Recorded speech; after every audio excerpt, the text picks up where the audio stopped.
IPO मध्ये invest करून आपण 10 दिवसांमध्ये आपली इन्व्हेस्टमेंट ग्रो करू शकतो. या व्हिडिओमध्ये बघूया की आयपीएल अप्लाय कसं करायचं. आता इथे मी माझं झिरोदाचं ऍप्लिकेशन ओपन केलं. याच्यामध्ये आयपीओ कॅटेगरीमध्ये गेल्यानंतर आपल्या सगळ्या कंपनीची लिस्ट बघायला मिळते की कोणत्या कंपनीचा आयपीओ येणार आहे. आता मला आर्केड डेव्हलपर्स लिमिटेड या कंपनीमध्ये इन्व्हेस्ट करायचं आहे. या कंपनीच्या नावावर क्लिक केल्यानंतर इथे आपल्या कंपनीची सगळी माहिती बघायला मिळते की कंपनी किती क्वांटिटीचा एक लॉट आहे, कंपनीची प्राइस रेंज काय आहे, कंपनी किती रुपयासाठी आयपीओ आणत आहे आणि कंपनी लिस्टिंग कधी होणार आहे.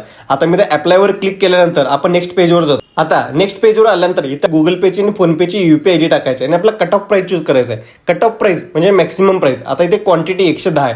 110 क्वांटिटीचा एक लॉट आहे आणि खाली आपल्याला जे पेमेंट पे करायला लागणार आहे ते 14,080 रुपये पे करायला लागणार आहे. आता इथे सबमिट क्लिक केल्यानंतर आपल्याला गुगल पेला एक नोटिफिकेशन येणार आहे. गुगल पेला नोटिफिकेशन आल्यानंतर आपल्याला ते मेसेजवर क्लिक करायचं आणि तिथे ऑथोराइज्ड या बटनावर क्लिक करून आपल्याला आपली यूपीआय पिन टाकून आपला पेमेंट सक्सेसफुल करायचं आहे. आता हे पेमेंट आपल्या खात्यातून कट झाल्यानंतर आपलं ऍप्लिकेशन हे आयपीओ साठी सबमिट होते आणि आपल्याला कन्फर्मेशनचा मेसेज येतोय.